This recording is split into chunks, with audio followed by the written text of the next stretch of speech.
Okay, hi everybody. This video is more directed at one of our members that goes by the name of NC Ski.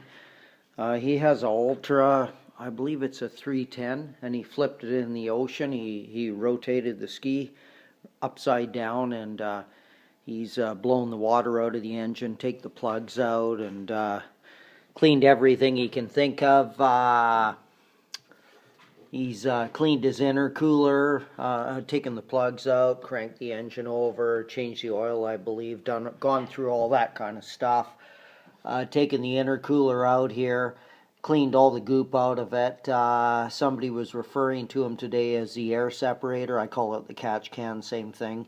And the person referring to the catch can, Dave, thanks for your input. I'm sure he does too, and Ski. Take the catch can off, NC Ski, drain it, check all these tubes. The bottom tube going into I guess that goes into the crank at some point. I haven't traced it. Check all the tubes, make sure everything's flowing, make sure there's no water in it. As you were saying, you had a buildup of the goop in your intercooler. You've cleaned it out with gasoline, flushed it with fresh water. Make sure you drain it really, really well. I'd put a slow fan on it, and tilt the intercooler on a tilt so there's no water left in it. Trace the hoses since you had goop in your intercooler. This has nothing to do with flipping the ski. This is just, I think you have 60-something hours on it. These intercoolers get that goop build up. It's like a slimy cheese-looking stuff. I know you've cleaned it out. Check the hoses. You see this bottom hose? See if I can get a shot of it. There's your bottom hose. That's your inlet over there on the intercooler. I think you can see the orange hose. This is the outlet that goes to the throttle body, the bottom hose there. And check that hose, look inside of it for that goopy stuff. If you see that goopy, creamy buildup, it's probably gone into your throttle body. And it's probably gone into your intake as well. So you may have to clean all that, just to keep in mind. But this is to do with a guy that's flipped his ski. So I don't know your background, but what you've seen. But I've talked about all this kind of stuff on videos. If you get water in your water, well, let's get a shot of this. There's the ski. We're off to the left. There's your fogging port there. This is your air box. I call it the air box, intake box. There's a trumpet on the other end of it where the air goes in. We'll go in there in a minute. This black hose goes to your supercharger, obviously. Goes to your supercharger. But this air box could have water in it. I have no idea. I don't know if you've checked the tube here. Maybe your tube's not even on, but if it is, you just tilt it down, see if any water's in it. If there is, there's a clip on it. Take the clip off, drain this box out. You may want to tilt your ski this way, in this direction, lower the trailer, maybe put it on a bit of a hill. So if there's any water in that supercharger, your supercharger back here, there's that's not the supercharger. There's your supercharger, that silver piece down there.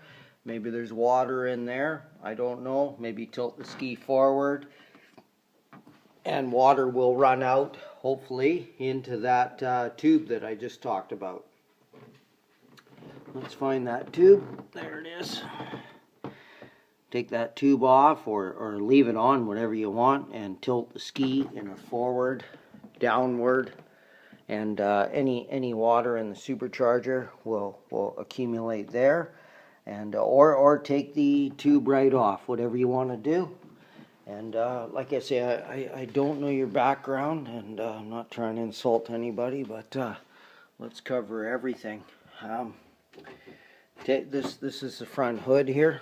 There's your hood there. This is a 2013, kind of a different color scheme, I know, on my ski. Most are green, and anyways, just take these. This is the ECU back here.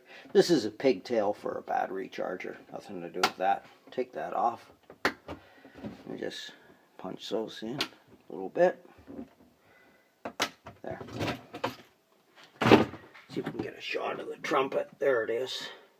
Just look for that circular thing there. You see, this is the ECU here.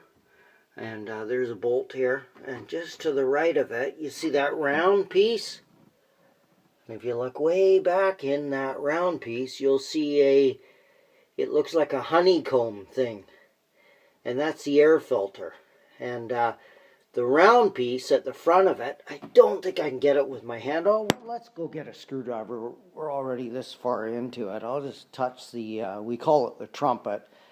It's where the air goes in and continues on to the supercharger. We'll just touch it with a screwdriver. There's my little club car. I just love that thing. It's a lot of fun. Electric, 48 volts, tons of torque, instant torque. If you get enough batteries in one of these jet skis, you could blow everybody away. Anyways, there's a trumpet. Let's see. We call this the trumpet. See, the air goes in that way, right?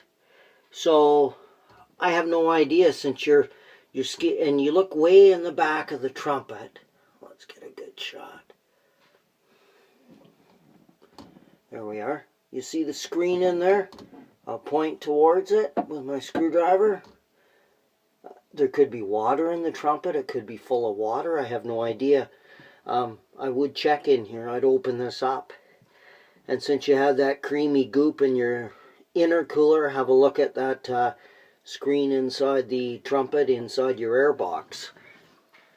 And see if it's all gooped up. Like I say, I have no idea. I don't know the history of your ski, but this is supposedly, it's my understanding, this tube here at the bottom of the air box is the lowest point, which makes sense. So if you haven't checked this tube and you flipped your ski, you definitely want to check that. So anyways, a bit of a hodgepodge of things I'm going through right here, but this is more specific for one guy, but I hope some other guys have picked up some tips on this as well. So anyways, that's today's tip for a guy that flipped his ski, and hope that helps. From Rod. Thanks.